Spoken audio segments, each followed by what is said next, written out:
तो उसको तुरंत बताना चाहिए, क्योंकि समय पर उसका इलाज हो जाए तो इलाज हो सकता है, लेकिन अगर देर हो जाए तो फिर इलाज होना भी असंभव हो जाता है। धीरे धीरे एक कान से दूसरे कान, और वो पूरी द्वारिका में बात फैल गई, कृष्ण चोर है, कृष्ण ने मणि को चुराया है, और झूठा कलंक आज भगवान को लग गया, झूठा कलंक। अच्छा, ये संसार वाले भी ऐसे कि आज संसार वाले भी लगे, द्वारिका वाले, अरे जरूर चुराई होगी। ये जब गोकुल में थे ना, वहां माखन चुराते थे, ये गोपियों के वस्त्रों को भी इन्होंने चुराया, किसी की मटकी फोड़ देते थे जल की, ये जरूर चुराया होगा, हमें पूरा विश्वास है। धीरे धीरे पूरे उसमें जो है आज झूठा कलंक लग गया। भगवान ने मन में सोचा, मुझे ये झूठा कलंक जो है इसका निवारण करना पड़ेगा। और भगवान ने 15 लोग अपने पक्ष के और 15 सत्राजित के पक्ष के लिए और लेकर के चल पड़े, चलो ढूंढने चलते हैं। और ढूंढते ढूंढते जंगल की ओर गए। एक जगह प्रसेनजित मरा हुआ मिला, घोड़ा भी मरा हुआ था, लेकिन मणि वहां नहीं थी।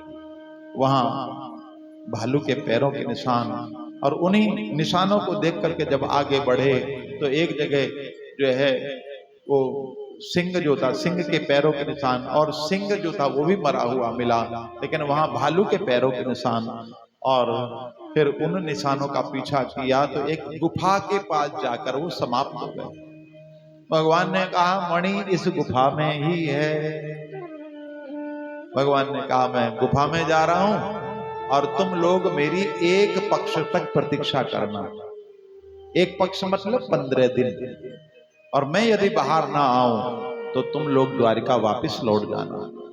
आज भगवान ने अंदर प्रवेश किया। एक बालक आज मणि से खेल रहा था, और भगवान ने देखा कि बालक के पास मणि है, और उसी समय जो धाय थी, जो धाय सेवा करने वाली, उसकी नजर पड़ गई।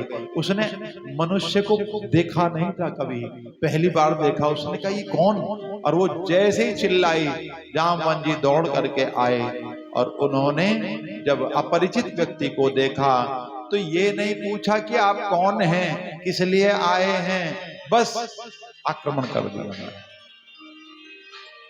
इसलिए भैया बिना विचारे कोई कार्य करना नहीं चाहिए। जामवान जी को चाहिए था वो पूछते कि भाई आप कौन हैं, मेरी गुफा में किस लिए आए हैं, वो कुछ नहीं पूछा, आक्रमण कर दिया।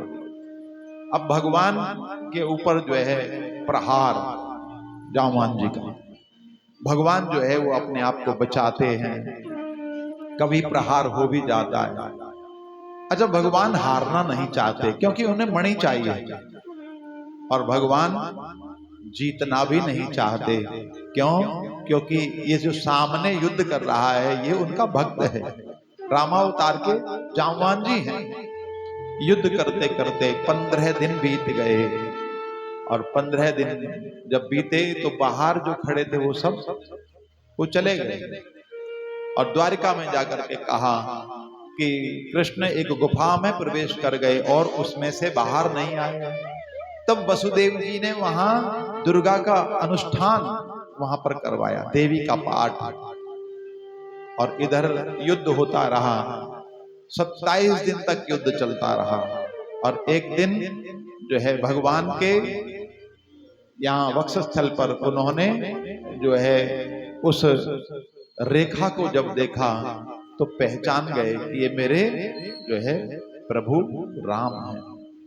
उनकी मुस्कुराहट, और तब हाथ जोड़ करके कहा कि प्रभु आप इस रूप में यहाँ आए, मुझे बता देते ना कि मैं इस बार कृष्ण अवतार में आया हूँ।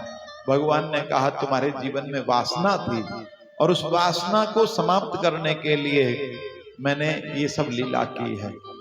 तुम हमारी कोमल कोमल भुजाओं को देखते थे, मन में विचार करते थे कि क्या मुझे भी कभी भगवान से युद्ध करने का मौका मिलेगा। तो उस समय हमने विचार कर लिया था, अभी हम मर्यादा में हैं, लेकिन जब हम कृष्ण बन करके आएंगे तो उस समय अवश्य ही तुम्हें युद्ध का दान देंगे। और आज हमने वही युद्ध किया। तब कहा किस लिए आए? कहा ये मणि, इस मणि के कारण हमको झूठा कलंक लगाया, हमको मणि चाहिए। जामवान जी ने कहा ये हमारी कन्या जामवती है, आप इसके साथ विवाह स्वीकार कीजिए और ये मणि भी ले जाइए। और भगवान का दूसरा विवाह जाम्बवती के साथ हुआ।